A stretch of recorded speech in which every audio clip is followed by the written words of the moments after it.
S ನೋಡಿ, ಇನ್ನೊಂದು ಕಡೆನಲ್ಲಿ 1 ವರ್ಷದವರೆಗೆ ಚಿನ್ನವನ್ನ ಖರೀದಿ ಮಾಡಬೇಡಿ ಅಂತ ಕೂಡ ಹೇಳಲಾಗಿದೆ. ವರ್ಕ್ ಫ್ರಮ್ ಹೋಮ್ ಸಲಹೆಯನ್ನ ಕೂಡ ಕೊಟ್ಟಿರುವಂತದ್ದು. ಇಂಧನವನ್ನ ಉಳಿತಾಯ ಮಾಡಿ ಅನ್ನುವಂತಹ ಮನವಿಯನ್ನ ಕೂಡ ಈ ಒಂದು ಸಂದರ್ಭದಲ್ಲಿ ಮಾಡಿಕೊಳ್ಳಲಾಗಿದೆ. ಈ ವಿಚಾರಕ್ಕೆ ಸಂಬಂಧಪಟ್ಟಂತೆ ಈಗ ಆಲ್ರೆಡಿ ಎಚ್.ಡಿ. ದೇವೇಗೌಡ ಅವರು ಸಮರ್ಥನೆಯನ್ನ ಕೊಟ್ಕೊಂಡ್ರು. ಮತ್ತೊಂದು ಕಡೆನಲ್ಲಿ ಪ್ರಧಾನಿ ಮೋದಿ ಮನವಿಗೆ ಡಿಸಿಎಂ ಡಿ.ಕೆ. ಶಿವಕುಮಾರ್ ತಿರುಗೇಟನ್ನ ಕೊಟ್ಟಿದ್ದಾರೆ. ಬೆಂಗಳೂರಿನಲ್ಲಿ ಡಿಸಿಎಂ ಡಿ.ಕೆ. ಶಿವಕುಮಾರ್ ಹೇಳಿಕೆಯನ್ನ ಕೊಟ್ಟಿರುವಂತದ್ದು. ಡಿಸಿಎಂ ಡಿ.ಕೆ. ಶಿವಕುಮಾರ್ ಹೇಳಿಕೆಯನ್ನ ಕೊಟ್ಟಿದ್ದಾರೆ. ಮೋದಿ ಚಿನ್ನದ ಬೆಲೆ ಯಾಕೆ ಹೆಚ್ಚಾಯಿತು ಅಂತ ಹೇಳಲೇ ಇಲ್ಲ, ಪೆಟ್ರೋಲ್ ಬಳಕೆ ಕಡಿಮೆ ಮಾಡಿ ಅಂತ ಹೇಳ್ತಿದ್ದಾರೆ. ಯಾರಿಂದ ತೊಂದರೆ ಅಂತ ಮೋದಿ ವಿವರಣೆಯನ್ನ ಕೊಡಬೇಕು ಅಂತ ಡಿಸಿಎಂ ಡಿ.ಕೆ. ಶಿವಕುಮಾರ್ ಈ ಒಂದು ಸಂದರ್ಭದಲ್ಲಿ ಹೇಳಿಕೆಯನ್ನ ಕೊಟ್ಟಿದ್ದಾರೆ. ಮೋದಿಯವರು ಹೇಳ್ತಾರೆ ಚಿನ್ನದ ಬೆಲೆ ಯಾಕೆ ಜಾಸ್ತಿ ಆಯ್ತು ಅಂತ ಹೇಳ್ತಾ ಇಲ್ಲ, ಪೆಟ್ರೋಲ್ ಕಡಿಮೆ ಮಾಡಿ ಅಂತ ಹೇಳ್ತಾ ಇದ್ದಾರೆ. ಯಾಕಾಯ್ತು ಅಂತ ಹೇಳ್ತಾ ಇಲ್ಲ. ಜನಕ್ಕೆ ಯಾರಿಂದ ತೊಂದರೆ ಆಯ್ತು ಅಂತ ಮೋದಿ ಅವರು ಎಕ್ಸ್ಪ್ಲೇನ್ ಮಾಡಬೇಕು. ಈ ಮದುವೆ ಮಾಡೋರು, ಮುಂಜಿ ಮಾಡೋರು, ಚಿನ್ನ ತಗೊಳ್ತಿರೋರ್ನ ಯಾರು ಬೇಡ ಅಂತ ಹೇಳಕ್ಕಾಗ್ತದೆ?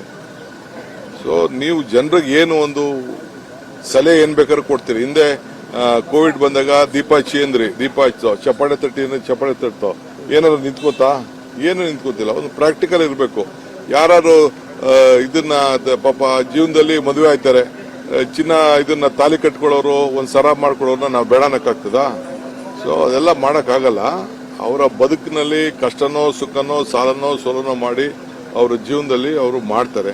ಈಗ ಓಡಾಡೋರ್ನೆಲ್ಲ ಗೌರ್ಮೆಂಟ್ ಬಸ್ಸಲ್ಲಿ ಓಡಾಡಿ ಅಂದ್ರೆ ಆಗ್ತದ? ಈಗ ಫಸ್ಟ್ ಆಫೀಸರ್ಗಳಿಗೆಲ್ಲ ಹೇಳಪ್ಪ, ಸೆಂಟ್ರಲ್ ಗೌರ್ಮೆಂಟ್ ಆಫೀಸರ್ಸು, ನೀವು ಯಾರು ಗೌರ್ಮೆಂಟ್ ಇದರಲ್ಲಿ ನಿಮ್ಮ ಗಾಡಿಗಳಲ್ಲಿ ಓಡಬೇಡಿ, ನೀವೆಲ್ಲ ಮೆಟ್ರೋಲ್ ಹೋಗಿ ಇಲ್ಲ ಗೌರ್ಮೆಂಟ್ ಬಸ್ಸಲ್ಲಿ ಹೋಗಿ ಅಂತ ಫಸ್ಟ್ ತಾಕೀತ್ ಮಾಡ್ಲಿ.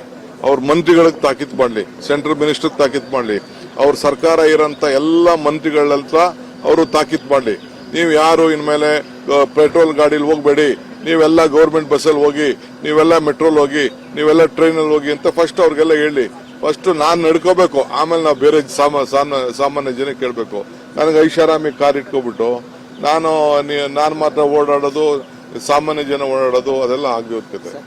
ಕೆಲವು ಜಗತ್ತಿನ ಪರಿಸ್ಥಿತಿ ಸರಿ ಇಲ್ಲ, ಕೆಲವೊಂದ್ಸಲ ತ್ಯಾಗಕ್ಕೂ ಸಿದ್ಧವಾಗಿರಿ. ಸರಿ, ತ್ಯಾಗ ಫಸ್ಟ್ ನಮ್ಮಿಂದ ಶುರು ಮಾಡಿಸ್ಲಿ ಅಂತ ಹೇಳ್ತಾ ಇರೋದು. ಮಂತ್ರಿಗಳಿಂದ, ಗೌರ್ಮೆಂಟ್, ಸೆಂಟ್ರಲ್ ಗೌರ್ಮೆಂಟ್ ಅಫಿಷಿಯಲ್ಸ್ ಇಂದ, ಇವರ ರಾಜ್ಯದಲ್ಲಿರುವಂತ ಎಲ್ಲ ಸ್ಟೇಟ್ ಗೌರ್ಮೆಂಟ್ ಅಫಿಷಿಯಲ್ಸ್ ಇಂದ ತ್ಯಾಗ ಶುರು ಮಾಡಲಿ.